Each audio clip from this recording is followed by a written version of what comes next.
नमस्कार सर्वांना, स्वागत आहे तुमचं माझ्या श्रद्धेची पहाट या चॅनलमध्ये. आता लवकरच नवरात्र महोत्सव सुरू होणार आहे. ज्या ज्या काळात दैत्य दानवांनी अनाचार व अत्याचाराच्या रूपाने भूमीवर थैमान घातले, त्यावेळी आदिशक्तीने दुर्गा रूपातील विविध अवतार घेतले आणि जनतेची मुक्तता करून सधर्म व सदाचार यांची तिने संस्थापना केली. शक्तीदेवीच्या महत्कृत्यांची दिव्य स्मरण गाथा म्हणून साजरा केला जाणारा दुर्गा महोत्सव भारतात कोणत्या ना कोणत्या तरी स्वरूपात प्रचलित आहे. वर्षभर विविध ऋतुकालात संपन्न होणाऱ्या दुर्गा पूजेमध्ये शरद ऋतूमधील अश्विन शुक्ल प्रतिपदेपासून नवमीपर्यंत केला जाणारा नवरात्र महोत्सव विशेष लक्षणीय आहे.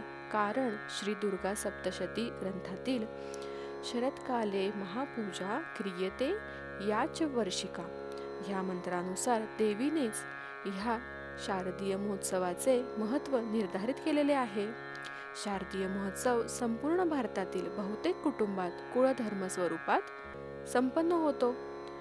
हा महोत्सव 9 दिवसांचा असल्यामुळे त्यास नवरात्र असे संबोधले जाते. आता आपण या व्हिडिओच्या माध्यमातून नवरात्रात कोणत्या 4 महत्त्वाच्या गोष्टी आहेत व त्याचा अर्थ काय त्याबद्दलची माहिती जाणून घेऊयात. पहिला आहे नंदादीप म्हणजे काय. नवरात्रातील नंदादीप म्हणजे देवीच्या पूजेसाठी 9 दिवस तेवत ठेवायचा एक अखंड दिवा होय, जो भक्ती आणि श्रद्धेचे प्रतीक मानला जातो. काही लोक घट न बसवता नंदादीप लावतात, कारण तो देवीच्या कृपेचे आणि तेजाने भरलेल्या जीवनाचे प्रतीक आहे. नवरात्रीच्या दिव्याचे तेल देखील वेगळ्या भांड्यात दिव्याजवळ ठेवलं जातं. या अखंड नंदादीपाकडे सर्वांचे लक्ष असते. त्या दिव्याची देखील पूजा केली जाते. नवरात्रातील दुसरी महत्त्वाची गोष्ट म्हणजे घट. ते काय हे आता आपण जाणून घेऊयात. नवरात्रामध्ये घट म्हणजे घटस्थापनेची प्रक्रिया, ज्यामध्ये देवीच्या पूजनाची सुरुवात होते. यात मातीच्या कलशाची म्हणजेच घटाची स्थापना केली जाते. त्यात गंगाजल, फुले, नाणी आणि श्रीफळ ठेवून त्यात विडा ठेवला जातो आणि कलशावर श्रीफळ ठेवले जाते. कलशावर आंब्याची पाने ठेवली जातात. पूर्वी सुवर्णाचा घट वापरत असत, परंतु सर्वांना सोपा आणि सहजरित्या मिळावा यासाठी मातीच्या घटाला मान्यता आहे. घटाला कलश देखील म्हणतात. घटावर स्वस्तिक काढतात, देवीच्या मूर्तीपुढे ठेवून त्याचं पूजन करतात. काही ठिकाणी कलशात ताम्हण ठेवून त्यात देवीचे टाक ठेवून त्याची पूजा केली जाते. तिसरी महत्त्वाची गोष्ट म्हणजे पुष्पमाळ. ते काय हे आता आपण बघू.